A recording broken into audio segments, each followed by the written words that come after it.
All right, I just came in from cutting the grass. It's almost like 100 degrees here, or some real feel crap that the weather service is telling us. It's hot. I'm sweating. Got ceiling fan on, and I'm cooling off. And as I was daydreaming, as I was cutting the grass, I came up with an idea for this. I'm trying to get back in the routine of producing some of these with a little bit more frequency. What I want to talk about is the truth, right? And it's the truth as it's relevant to HVAC, but it's the truth nonetheless. The truth. I'm talking about things such as math, right? Math is the truth. Fellow I know by the name of Steve Rogers. I don't know if I shared this truth thing with him or him with me, but I really like it, right? And I don't know if you noticed on the first slide, it was a compass. It was true north, right? The true north is the truth. So let's try and align with things that are the truth, not fact, not opinion. Ooh, I said not fact. I want to use facts, right? Not opinions. So it's math, science, physics. They're absolutes. Uh, we're going to talk about some of them in a little more detail in a little bit. One of the things that well, despise is the people that rely on opinion. There's nothing wrong with having an opinion, but when it's in conflict with science or physics or math, well, let's just put it the way it is. You sound stupid, right? And why people are okay with sounding stupid is beyond me. The other thing that just kills me is on the internet, on social media, how loud you are isn't a way that you prove that you are correct. Uh, but yet people will continue to try. And AI. AI is really good at correcting your spelling. AI is good at some tasks. A guy I work with says AI is an example of an over exuberant helper, right? Or assistant, however he puts it. And that's good. But when it comes to technical information, I can't tell you how many times it has given me answers where I feel like it's trying to appease me. And it's wrong. Yeah, this power of communication stuff. I find social media entertaining. I don't participate that much because I find the nonsense that's on there difficult at times. But the way that people twist themselves into pretzels can be incredibly entertaining. I've actually gotten to the point where when somebody says something incredibly stupid and I, excuse me, use math or physics or something to try and explain it to them. I'm not the guy that comes on and says you're wrong, you're an idiot, right? I wait until they say things that are dumb 4 or 5 times before I reach for that.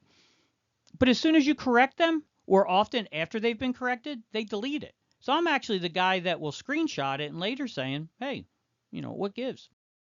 It's mind boggling, right? What is mind boggling? There is a plethora, yeah, like that, of individuals out there that can estimate things without taking measurements, right? I don't talk about stuff unless I can use math, science, or physics to back up what I've said. And one of my favorite ways to back it up is with measurements. Oh my goodness, right? People will say that won't work. I don't know that. Do you possess any of these skills? Because if you do, please, please, please, please contact me. Because someday I want to be like these people on the internet that post pictures of systems and they'll say derogatory things about the appearance of the ductwork.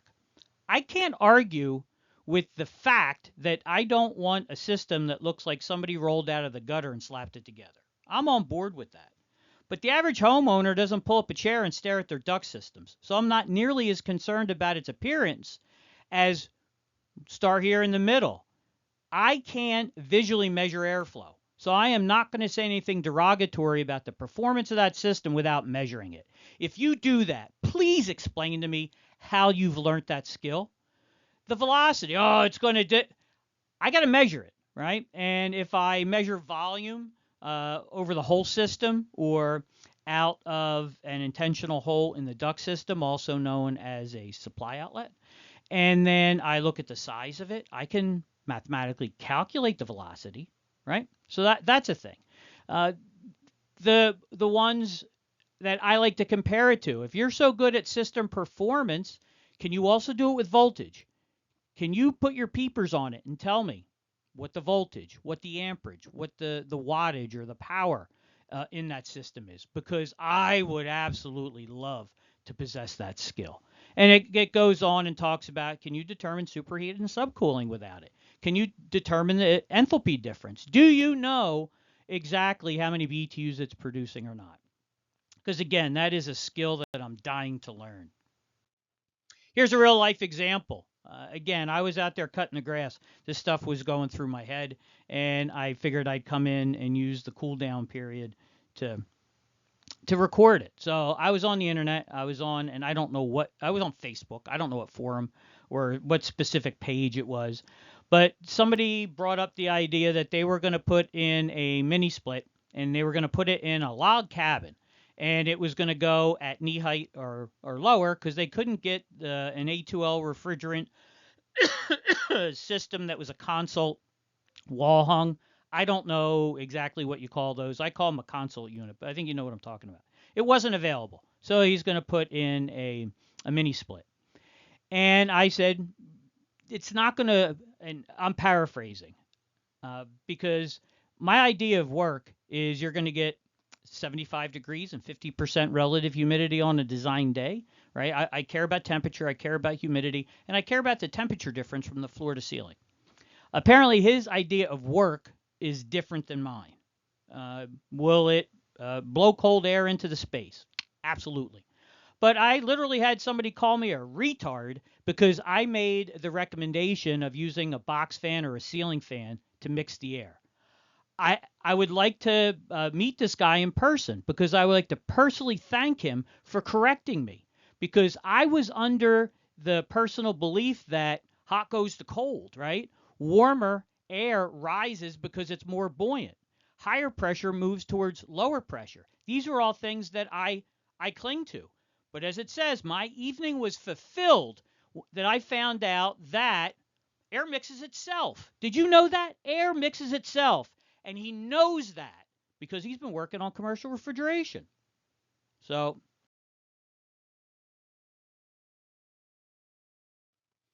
I do find it entertaining, right? And I will say I really do try and help on these topics. One of my favorite topics right now that I keep saying, and I have videos that talk about it. And one person will say a bigger evaporator nominally will do better moisture removal, and a smaller evaporator will do better because it has the ability to do the better moisture removal. But nobody talks about airflow.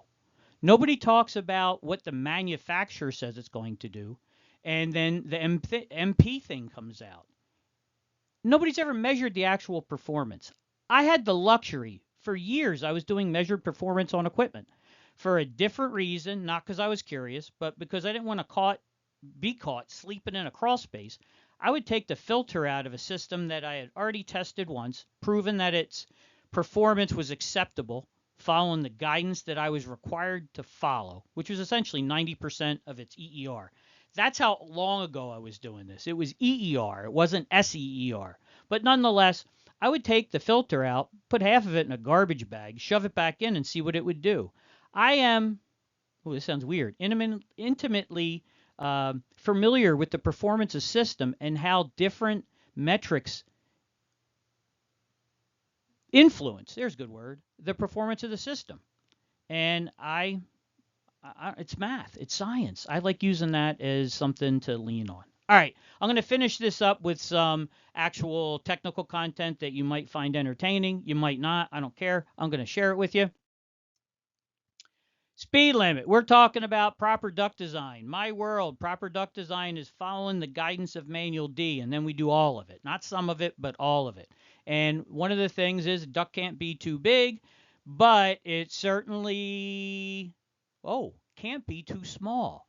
But we have to stay under that speed limit. 900 feet per minute in the supply, 700 feet per minute in the return, 700 feet per minute at the face velocity for our termination. Here's an example of where I like AI. I asked AI to create these images. AI can be your best friend, but don't trust it on something technical. I was in Alabama for a train the trainer event. That Jasper, Alabama Training Center might be the best heat pump weatherization training facility in the country. Thumbs up to the folks from Alabama Power. I use a picture of my kid whenever I can as an example of how a forward incline fan works in a ducted system. And yeah, that is a snowblower. And that's our return right there. Unless the air's right up against it, the snow, it ain't throwing anything. But when we influence the positioning, I just made that up, of the snow, it's where it's coming out, right? So we can move that air where it needs to actually go. So I used the next couple of slides to continue. I ask people to do it with me. What is it? It is stick your hand in front of your face, right? Stick your hand right here and blow. And I looked up at the 50-ish people in the class, and I had a dozen or so people following along. And I yelled at them, and I said, do it with me. And they did. The majority did. And do you feel that? Do it right now. Blow in your hand. Do you feel it? And you do. And then I again use another AI generated image of my kid, and I breathe in, right? Like suck in real hard. Do you feel it? And you don't. And that's exactly how a forward incline fan works in relationship to a ducted system or the airways that Manual D will help us design. So when you get into a discussion of where does the return go, does it matter? Yeah, you don't want to be able to look through the hole for the return, see the fan, because it's going to be loud AF. Oh, I said AF, and if you look up my acronym guide, that's airflow, right? So what did the guy used to say? Don't get it twisted. Oh, I'm looking at my thing. I just ran out of slides. That's it. I'm not going to edit anything. You get what you get. Thanks. Take care.